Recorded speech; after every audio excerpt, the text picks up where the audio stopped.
Hello everyone, मैं अंकुर वाबेले आप सभी का स्वागत करता हूं आपके अपने channel magnet brains Hindi medium पर। मैग्नेट ब्रेन्स हिंदी मीडियम एक ऐसा प्लेटफॉर्म है जो हिंदी माध्यम की कक्षा 7वीं से लेकर कक्षा 12वीं तक का संपूर्ण पाठ्यक्रम बिल्कुल निःशुल्क में उपलब्ध करा रहा है। मतलब यह कि आपको यहां पर किसी प्रकार का कोई पेमेंट नहीं करना होता है, कोई सब्सक्रिप्शन परचेज नहीं करना होता है। सभी क्वालिटी कंटेंट जो आपको मिलता है बिल्कुल फ्री ऑफ कॉस्ट मिलता है, वो भी बेस्ट फैकल्टीज के साथ मिलता है। तो चलिए बात करते हैं कि इस वीडियो में हम क्या पढ़ने वाले हैं। इस वीडियो के अंदर इस वीडियो से हम एक नए चैप्टर की शुरुआत करेंगे। चैप्टर होगा चैप्टर नंबर 4 आपकी ज्योग्राफी का, क्लास 12th ज्योग्राफी का चैप्टर नंबर 4 होगा। बुक का नाम है भूगोल में प्रयोगात्मक कार्य, उसका हम चैप्टर 4 पढ़ेंगे।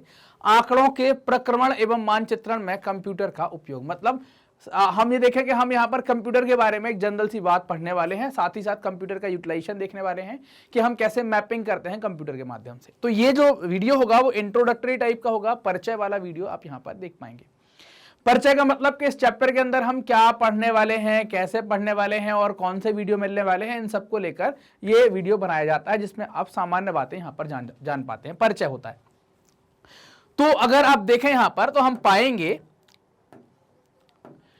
कि आपने कभी क्या सोचा है कि आलेख आरेख है ना, अगर मैं बात करूं आलेख के बारे में, अगर मैं बात करूं आरेख के बारे में और मानचित्र बनाने के लिए हम जिन आंकड़ों का एकत्रीकरण, संकलन और प्रक्रमण करते हैं, क्या क्या करते हैं हम, जिन आंकड़ों को एकत्रीकरण मतलब जिनको हम एकत्रित करते हैं, जिनको हम संकलित करते हैं, या हम उनका प्रक्रमण मतलब प्रोसेस करते हैं। तो ये आपको अपने आप में समझ में आता है कि इन सब के लिए जो ये काम किया गया है ये अपने आप में क्या है, थोड़ा सा कठिन कार्य हो जाता है। ये आप जानते हैं कि बहुत कठिन कार्य है। कठिन के साथ साथ इसमें क्या है, समय भी आपको ज्यादा लगेगा, ज्यादा टाइम आपको देना पड़ेगा, इसमें ये भी है, समय बहुत नष्ट होगा। और आंकड़ों से जो आप निष्कर्ष निकालेंगे, कठिन काम करने के बाद, समय ज्यादा देने के बाद आप जो कंक्लूजन पर आएंगे या जिस निष्कर्ष पर आप आते हैं, वो निष्कर्ष निकालना भी आपके लिए सहज नहीं होता। आप निष्कर्ष निकालने में भी बड़ी कठिनाई फील करते हैं ना, बड़ी कठिनाई से आप क्या करते हैं, निष्कर्ष निकाल पाते हैं, बड़ी कठिनाई से आप निष्कर्ष निकाल पाते हैं। क्या कोई ऐसी विधि या माध्यम है, मतलब फिर हम देखो, इंसान क्या है, जिज्ञासु प्रवृत्ति का होता है। जब एक कठिन कार्य होता है ना तो फिर वो सोचता है कि भाई और क्या आसान हो सकता है, कुछ ऐसे हम कैसे हम बहुत अच्छे तरीके से और कम मेहनत में कर पाए। तो उसने सोचना स्टार्ट किया और उसने सोचा क्या कोई ऐसी विधि है या माध्यम है जिसके द्वारा हम प्रदर्शित तथ्य जो हमारे पास आंकड़े आए हुए हैं, इनका हम क्या कर सकें, इनका अर्थपूर्ण अकल्पनाओं को बनाने में न केवल अपने ज्ञान की वृद्धि कर सकें बल्कि समय की बचत भी कर सकें। मतलब कोई तथ्य की बात कर रहे हैं कि वो जिनसे क्या कर सके, इनके ज्ञान की वृद्धि कर सके, साथ ही साथ क्या कर सके, साथ ही साथ समय की बचत भी कर सके। इन सब बातों की बात ये कर रहा है। इसके लिए कंप्यूटर का प्रयोग आप कर सकते हैं। तो मतलब हमें यहां पर एक चीज मिल गई कि यहां पर हम क्या पढ़ने वाले हैं, कंप्यूटर के बारे में बात करने वाले हैं। कंप्यूटर अधिक सर्वतोमुखी होता है। सर्वतोमुखी का मतलब क्या होता है, चारों तरफ, है ना, जो चारों डायरेक्शन में काम कर सकता है, सर्वतोमुखी माध्यम है। मतलब ये बहुत अच्छी चीज है जिसका आप यहां पर उपयोग करने वाले हैं, जिसके माध्यम से आप आगे बढ़ने वाले हैं। इसके माध्यम से हम क्या करते हैं, कंप्यूटर आपने सबने देखा होगा, ऐसी स्क्रीन आप सभी लोग देखते होंगे, ऐसी स्क्रीन पर आप लोग बैठे रहते हैं। यहां पर कुछ ऐसा कीबोर्ड आपको लगा मिल जाता है और यहां पर एक ऐसे आप माउस जैसा भी रख लेते हैं कुछ, ठीक। तो अब ये आप जो कंप्यूटर है इसका आप कई प्रकार से उपयोग करते हैं। जैसे कि अगर मैं बात करूं यहां पर कि आप स्क्रीन पर क्या करते हैं, पाठ के संपादन में, मतलब आप पाठ पढ़ रहे हैं, उसकी कॉपी बनाने में, प्रतिलिपि बनाने में भी आप इसका उपयोग करते हैं। प्रतिलिपि मतलब उसकी कॉपी बनाने में, एक स्थान से दूसरे स्थान ले जाने में, है ना, मतलब उसे अगर एक स्थान से दूसरे स्थान ले जाना है तो भी हम लैपटॉप के माध्यम से या मेल के माध्यम से, जैसे अगर कॉपी ले जानी है, इंटरनेट नहीं है तो हम क्या लैपटॉप ले जाएंगे एक स्थान से दूसरे स्थान, या फिर हम मेल करके भी काम कर सकते हैं। अवांछित पाठ आप क्या कर सकते हैं, लुप्त कर सकते हैं। मतलब यहां पर कोई आपने टेक्स्ट खोल लिया है, उसमें कोई चीज आपको करनी है, उसको ऊपर नीचे करना है, कर लें, किसी को काटना है, मतलब कोई चीज हटानी है वो हटा लेंगे। तो इसका मतलब क्या हो गया, तो इसका मतलब ये हो गया कि हम ये देखें यहां पर, है ना, इसका मतलब ये हो जाता है कि आप पाएंगे यहां पर कि कंप्यूटर का जो आप प्रयोग है वो किसमें कर रहे हैं, आंकड़ों के प्रक्रमण में करेंगे, आरेखों में करेंगे और आलेखों को तैयार करने में आप इनका प्रयोग करेंगे। इसके लिए हमारे पास क्या होना चाहिए, अनुप्रयोग यंत्रेतर सामग्री, एप्लीकेशन सॉफ्टवेयर आपके पास होनी चाहिए। क्या होनी चाहिए कि जो आप उपयोग करने वाले हैं उसकी सामग्री आपके पास होनी चाहिए, उसको हम क्या कहते हैं, एप्लीकेशन सॉफ्टवेयर कहते हैं। तो हमें ये सॉफ्टवेयर होने चाहिए। जैसे आपको अगर कोई टेबल बनानी है तो आपको एमएस एक्सेल आना चाहिए, अगर आप कुछ टाइप करना चाहते हैं तो आपको एमएस वर्ड जो सॉफ्टवेयर है वो आना चाहिए, कुछ डिजाइन करना चाहते हैं तो पेंटिंग, फोटो डिजाइन करनी है तो फोटोशॉप, ऐसे कुछ सॉफ्टवेयर है। आप लोग गेम खेलते होंगे तो गेम पर मतलब वो गेम का सॉफ्टवेयर होगा उसी पर, ऐसा तो है नहीं कि एमएस पेंट पर आप गेम खेल लेंगे, नहीं खेल सकते ना। तो ये क्या है, आपको कुछ आपके एप्लीकेशन सॉफ्टवेयर आपके पास होने चाहिए। साथ ही साथ अगर मैं बात करूं यहां पर, तो कंप्यूटर का प्रयोग अनेक प्रकार के अनुप्रयोगों में आप कर सकते हैं। अनेक प्रकार के अनुप्रयोग मतलब डिफरेंट टाइप ऑफ एप्लीकेशन में आप इसका यूज कर सकते हैं, अलग अलग जगह इसका उपयोग कर सकते हैं। इस माध्यम से हम जानेंगे कि आंकड़ों के प्रक्रमण मतलब प्रोसेस ऑफ द डेटा और मानचित्रण में आप कंप्यूटर का क्या उपयोग करेंगे, कंप्यूटर को किस प्रकार से उपयोग करने वाले हैं, किसमें, प्रोसेस ऑफ द डेटा या डेटा प्रोसेसिंग के अंदर, साथ ही साथ मैपिंग ऑफ द डेटा या आप जो मैप तैयार करेंगे उसमें हम किस प्रकार से प्रयोग करेंगे। अब सवाल आता है कंप्यूटर क्या है। कंप्यूटर को हिंदी में संगणक भी कहते हैं, आपने देखा होगा। कंप्यूटर क्या है, फास्ट कैलकुलेशन करता है, इसको संगणक भी कहा जाता है। तो कंप्यूटर एक तेजी से गणना करने ना क्या है, तेजी से गणना करने का एक अभिकलन उपकरण है। इसको हम क्या कहते हैं हिंदी में, अगर हम कहें तो इसको हिंदी में कह सकते हैं, हिंदी में क्या कह सकते हैं, इसको कहा जा सकता है हिंदी में संगणक।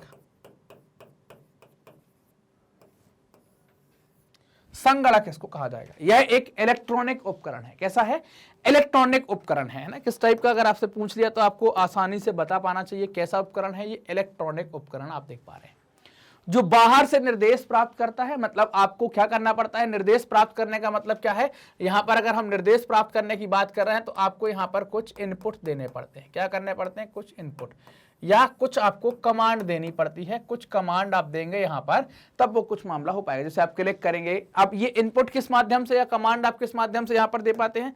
तो अगर हम इन कमांड की बात करें या इन इनपुट्स की बात करते हैं तो आप कैसे दे पाते हैं, ये इनपुट आप कीबोर्ड के माध्यम से दे सकते हैं, माउस के माध्यम से दे सकते हैं, पेन के माध्यम से दे सकते हैं, किसी भी तरीके से आप इनको कमांड दे सकते हैं, इनपुट दे सकते हैं। तथा कार्यक्रम के उपयोग के संख्यात्मक आंकड़े, है ना, क्या संख्यात्मक आंकड़े, संख्यात्मक आंकड़ों या अन्य प्रकार की जानकारी आपको क्या करता है, प्रदान करता है। कंप्यूटर के अनेक उपतंत्र होते हैं। उपतंत्र मतलब इसके कई सारे और छोटे छोटे पार्ट होते हैं। जैसे हम बात करें मेमोरी, स्मृति के बारे में बात करते हैं। आपने देखा होगा ना, आप मोबाइल के अंदर भी देखते होंगे 464 का मोबाइल खरीदना है, 4 GB रैम और 64 GB इंटरनल, ऐसे कुछ बात करते हैं। सूक्ष्म प्रक्रमण जिसको आप कहते हैं माइक्रो प्रोसेसर, है ना, इसको क्या कहते हैं, माइक्रो प्रोसेसर। आपने अलग अलग टाइप के माइक्रो प्रोसेसर आपके IT वाले सब्जेक्ट में पढ़ा होगा। निवेशी तंत्र जिसको आप इनपुट, जिसके माध्यम से हम निर्देश कैसे प्राप्त करेगा, तो निर्देश प्राप्त करने के लिए निवेशी तंत्र जिसको आप क्या कहते हैं, इनपुट सिस्टम कहते हैं, जिसमें हम कीबोर्ड, माउस और लाइट पेन वगैरह का यूज करते हैं। फिर जब पूरा प्रोसेस होकर हम उसको देखेंगे कहां पर, तो वो आउटपुट आएगा, बहिर्वेशी तंत्र जिसको आप कहेंगे, क्या कहलाएगा, उसको आउटपुट कहा जाएगा, जहां पर हम इसका उपयोग करेंगे, जहां पर हम इसको देख पाएंगे। हमने कुछ चीज टाइप कर दी, हमें कैसे पता चले सही है, या तो पेज पर प्रिंट हो या हमें स्क्रीन पर देखे, तो हम जो चीज देख पा रहे हैं, हमने क्या किया है, जो हम समझ पा रहे हैं, उसको क्या कहते हैं, आउटपुट कहते हैं। वो किसी अलग अलग डिवाइस के माध्यम, जैसे हमने इनपुट किया कीबोर्ड के माध्यम से, आउटपुट मिला हमें स्क्रीन पर, तो ऐसे ही क्या है, बहिर्वेशी तंत्र भी होते हैं, आउटपुट सिस्टम्स भी होते हैं। यह सभी उपतंत्र मिलकर एक समन्वित तंत्र बनाते हैं जो आंकड़ों के प्रक्रमण, मतलब क्या होता है, आंकड़ों के प्रक्रमण के लिए, मानचित्रण के लिए और विश्लेषण की प्रणाली के लिए, है ना, विश्लेषण की प्रणालियों पर महत्वपूर्ण प्रभाव डालते हैं ना। तो इन पर क्या होता है, बड़ा महत्वपूर्ण प्रभाव डालता है। कंप्यूटर एक तीव्र और सर्वतोमुखी मशीन है। कैसी है, तेज है, सर्वतोमुखी मतलब इसका चारों तरफ आप उपयोग कर सकते हैं, किसी भी फील्ड में आप इसका यूज कर सकते हैं। सर्वतोमुखी मशीन है जिसके द्वारा आप क्या क्या कर सकते हैं, तो उसके द्वारा आप कर सकते हैं जोड़ना, आप कर सकते हैं घटाना, आप कर सकते हैं गुणा करना, आप कर सकते हैं भाग देना। ये सारी अंकगणितीय विधियां जो है, ये सारी चीजें आप वहां पर कर सकते हैं, कंप्यूटर के माध्यम से कर सकते हैं। कठिन से कठिन गणितीय सूत्रों को भी आप कंप्यूटर के माध्यम से हल कर सकते हैं। कितना भी कठिन गणितीय सूत्र हो, इसको आप कंप्यूटर के माध्यम से हल कर सकते हैं। अतः हम क्या कह सकते हैं, कंप्यूटर आंकड़ों का प्रक्रमण है। मतलब क्या है, आंकड़ों की प्रोसेस करता है। ये क्या है, जो मानव प्रचालन के हस्तक्षेप के बिना, मतलब आपको जरूरत नहीं पड़ेगी ह्यूमन इंटरफेरेंस की, मानव प्रचालन के हस्तक्षेप की आपको जरूरत नहीं पड़ेगी। इसके बिना, मानव प्रचालन के हस्तक्षेप के बिना विभिन्न गणितीय अथवा तार्किक संक्रियाओं सहित, है ना, तार्किक संक्रियाओं सहित संपूर्ण अभिकलन करता है ना, सभी तरीके का ये कैलकुलेशन करता है, संपूर्ण अभिकलन ये करता है। अगर आप देखें, यदि हमको आधारभूत संकल्पनात्मक स्पष्टता है तो हम मानचित्र और आरेखों, है ना, किसमें, मानचित्र में और आरेखों के द्वारा आंकड़ों का प्रदर्शन कंप्यूटर कर सकता है। क्या कर सकता है? जो आपके आंकड़े हैं, जो मानचित्र है, उनका प्रदर्शन भी कंप्यूटर कर सकता है। यह कार्य बड़ी शीघ्रता से भी हो सकता है कंप्यूटर से। हस्तचलित विधियों की अपेक्षा कंप्यूटर के निम्न लाभ है। सबसे पहली चीज तो क्या है? सबसे पहली चीज तो आपको मिलेगी यहां पर कि आपकी गति बहुत तेज हो जाती है, उच्च गति, है ना। सबसे पहली चीज तो क्या है कि गति बड़ी तेज होगी, उच्च गति हो जाएगी। कंप्यूटर में मनुष्य की अपेक्षा अधिक गति से दैनिक कार्य संपन्न करने की क्षमता होती है, स्पीड बहुत ज्यादा होती है। इसके द्वारा जटिल गणनाएं क्षण भर में पूरी की जा सकती हैं। परिशुद्धता, है ना, मतलब यहां पर आपको गलती के चांसेस भी कम मिलेंगे। तो अगर हम यहां पर बात करें, आप देखेंगे कि मैनुअल कार्य, मतलब हाथ से जो काम करते हैं, उसकी अपेक्षा उसमें हमेशा मानवीय त्रुटि की गुंजाइश रहती है। कैसी त्रुटि की? मानवीय त्रुटि जो हमसे हो जाती है, सिली मिस्टेक जिसको हम कहते हैं, उसकी संभावना रहती है। यदि डेटा इनपुट सही है, यदि डेटा इनपुट सही है तो कंप्यूटर का उपयोग सही तरीके से काम करने के लिए किया जा सकता है, जो परिशुद्धता सुनिश्चित करता है। क्या करता है? परिशुद्धता सुनिश्चित करता है कि डेटा आपका एकदम प्योर है, जो प्रोसेस की गई है एकदम प्योर की गई है। संग्रहण, मतलब स्टोरेज की बात यहां पर की जा रही है। कंप्यूटर बड़ी मात्रा में जानकारी संग्रह कर सकता है ना। कंप्यूटर बड़ी मात्रा में जो आपकी इंफॉर्मेशन है उसको कलेक्ट कर सकता है और उसको स्टोर कर सकता है। जानकारी संग्रह करने के बाद, जो जानकारी है उसको संग्रह करने के बाद जैसी आवश्यकता हो तो उसे वापस लाया जा सकता है। एक जगह हम स्टोर कर लेते हैं, आप पिक्चर भी स्टोर करके देखते हैं, फिर जब हमें जरूरत पड़ती तो हम उसको ले आते हैं और देख लेते हैं, तो उसको बाद में वापस लाया जा सकता है। स्वचालित, कंप्यूटर द्वारा जटिल कार्य स्वचालित रूप से की जाते हैं। अगर इसका मैं बहुत छोटा सा एग्जांपल आपको दूं, बहुत छोटे से कंप्यूटर का एग्जांपल आपको दूं, आपने ऑटोमेटिक मशीन, एटीएम आपने देखा होगा, ये कंप्यूटर का ही एक काम होता है। वहां कोई आदमी पैसे निकालने के लिए नहीं, उन्होंने सिस्टम बना दिया, आपने कार्ड डाला, पैसे डाले, और जब आपके बैंक में है तभी निकलेगा, नहीं तो नहीं निकलेगा। तो ये क्या है? ये कंप्यूटर के उपयोग ही आप यहां पर देख सकते हैं। एक दूसरी चीज आती है एक रूपता। कंप्यूटर एक ही कार्य को बिना किसी थके बार बार उसी परिशुद्धता के साथ कर सकता है जैसा उसने पहली बार किया है। अगर आप दो चार करवाओगे तो उसने पहली बार भी जो 4 बताया था उसी तरीके से, उतनी स्पीड से वो आखिरी तक बताएगा। तो ये कुछ इसके कंप्यूटर से काम करने के लाभ होते हैं। बहुविज्ञता, कंप्यूटर का उपयोग आसान और जटिल दोनों कार्यों में कर सकते हैं। ऐसा नहीं है केवल कठिन में करेंगे, आप आसान और कठिन दोनों में कर सकते हैं।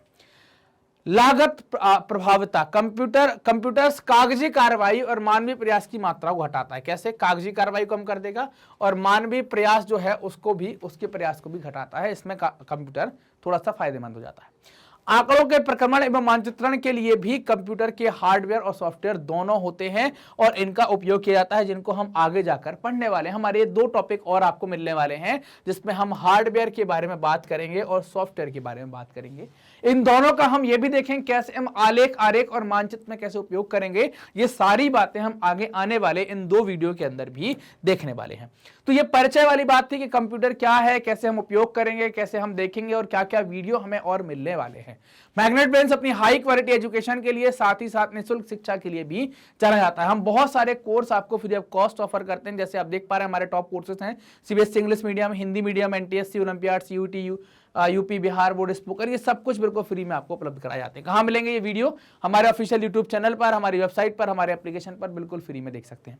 बुक्स एनी बुक्स के लिए डिस्क्रिप्शन में लिंक दी गई है, आप हमसे कनेक्ट कर सकते हैं यूट्यूब, फेसबुक, इंस्टा, ट्विटर और टेलीग्राम के माध्यम से। ये वीडियो आप देख रहे हैं मैग्नेट ब्रेन्स के Hindi channel magnet brains Hindi medium पर, तो चैनल को सब्सक्राइब करें, वीडियो को लाइक करें, अपने दोस्तों के साथ शेयर करें। धन्यवाद।